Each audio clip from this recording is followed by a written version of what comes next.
Fox host Tucker Carlson dropped a bombshell on Monday, claiming the NSA was spying on him and his show. The NSA says no. Carlson insists yes.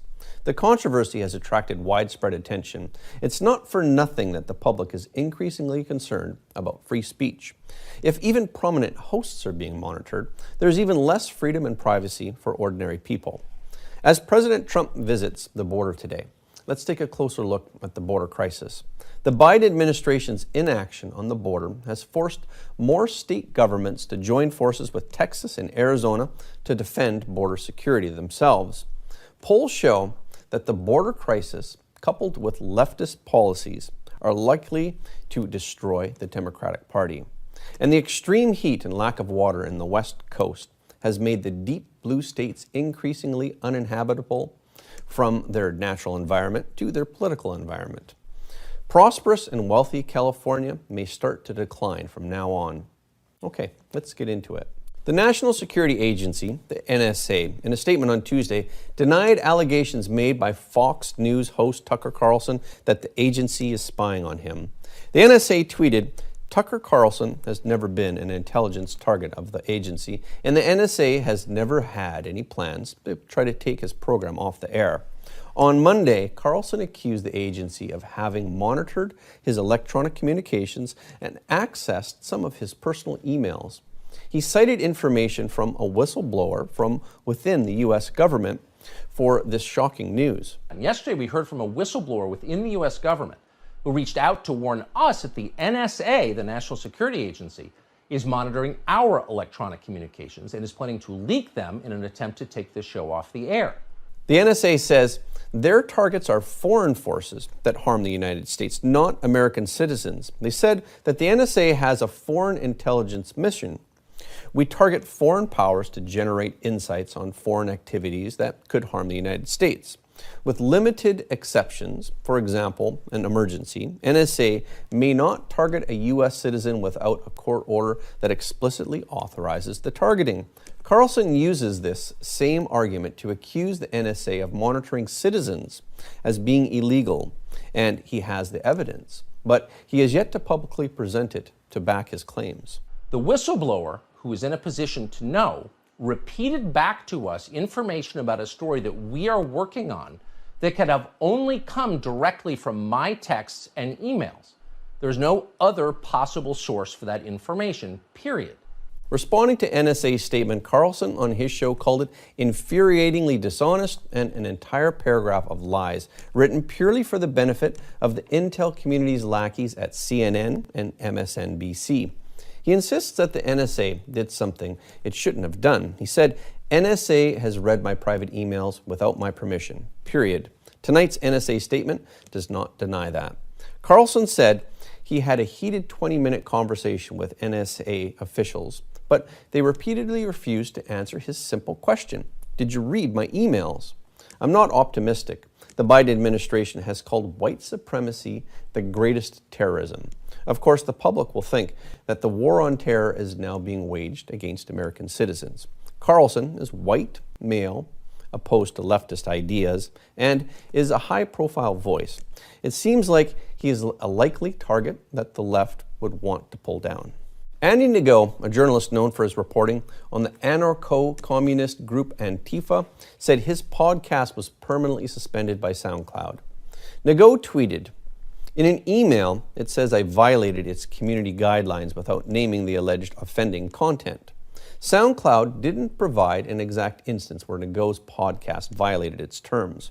The last podcast Ngo uploaded is from March 2020, which featured Imam Tawhidi in a discussion about the similarities of Islamic terrorists and Antifa. SoundCloud's move is sure to further draw condemnation against big tech firms over their near unilateral power to ban users and content that doesn't align with their political agenda. Earlier this week, we told you about how the CCP took down Apple Daily in Hong Kong. Joe Biden, as is customary, condemned the CCP for stifling free speech. This time, the CCP's official media responded with a straightforward statement. What about Trump's Twitter account? It will be difficult for the United States to maintain its leadership position in the free world until the power of big tech firms to censor users' speech at will is removed. In response to a call for help by Texas and Arizona, the governors of South Dakota and Iowa recently announced that they will send law enforcement officers to the U.S.-Mexico border. On June 28th, South Dakota Governor Kristi Noem announced on Twitter, "Tomorrow morning, I'm officially announcing up to 50 National Guard troops to Texas to help secure our border. The Biden administration has failed to keep America safe. We shouldn't be making our own communities vulnerable by sending police to fix Biden's border crisis." Last week, Iowa Governor Kim Reynolds also announced the dispatch of state patrol officers to the border. Although Iowa is far from the southern border, Reynolds believes the humanitarian crisis there is affecting all 50 states. In a June 24 statement, she said, "The rise in drugs, human trafficking, and violent crime has become unsustainable. Iowa has no choice but to act." Reynolds noted that there has been a marked increase in drug trafficking seizures in Iowa, in particular of crystal meth and fentanyl, since May of last year.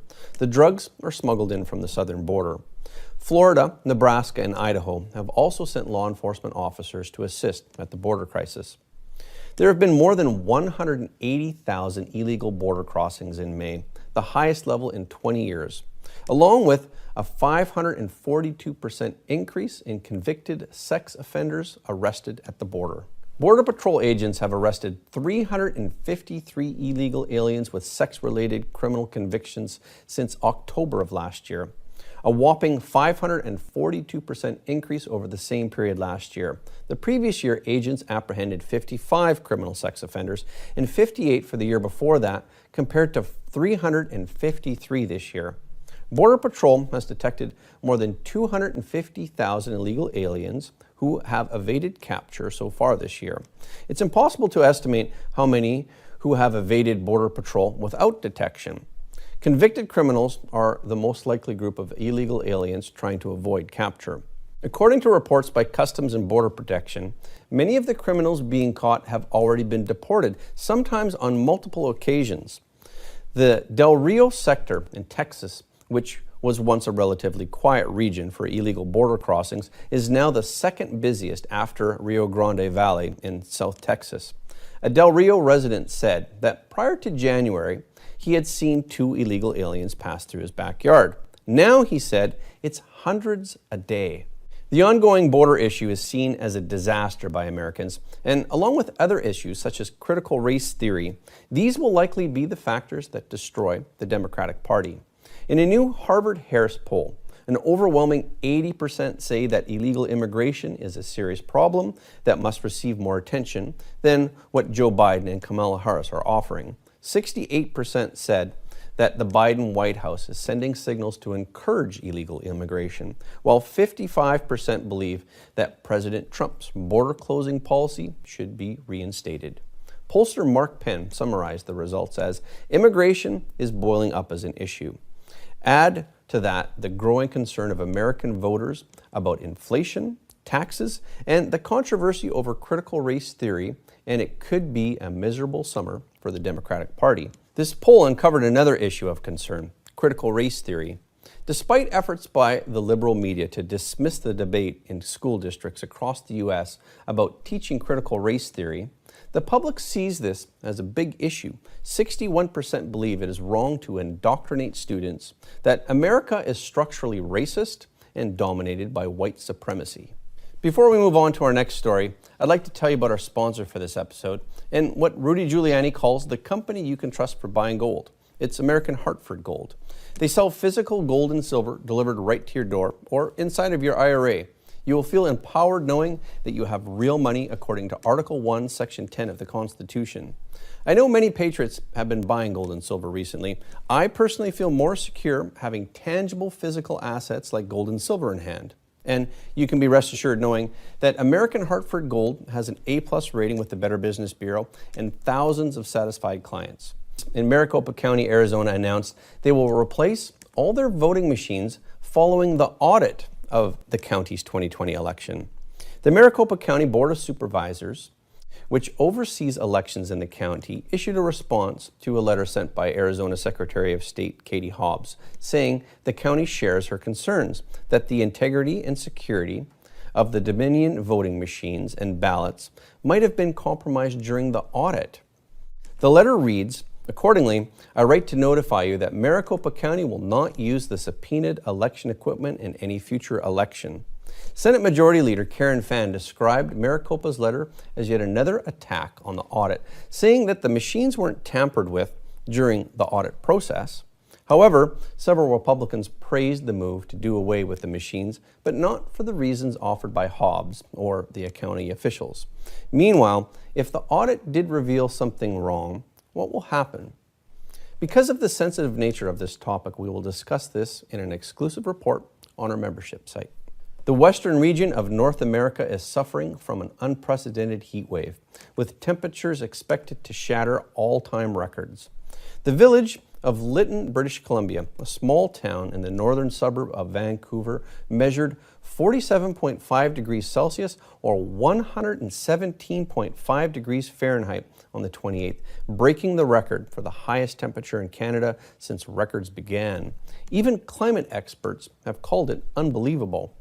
On the 27th and 28th, the temperature in Portland, Oregon was 112 degrees Fahrenheit, breaking the heat record set in 1981. The outrageously hot weather in the Pacific Northwest is said to be courtesy of an abnormally strong ridge of high pressure. The weather in the Seattle and Vancouver areas has never been this hot. Many apartments and houses are not equipped with air conditioning. Only about 1/3 of the homes in Seattle has AC. Vancouver has even less. Many people are going to restaurants with air conditioning to get a break from the heat. Hotels are also sold out. Canadians have always battled harsh winters and snow, but now the West Coast has been hit by a once-in-a-century heat that has forced British Columbia to announce school closures. The heat wave is sweeping across British Columbia and Alberta in Canada, and Washington, Oregon, Montana, Idaho, and California in the United States. Is this global warming? I don't think so. On our membership site, we've analyzed the data and found that global warming is not a valid theory. If you're interested, I left the link in the description below.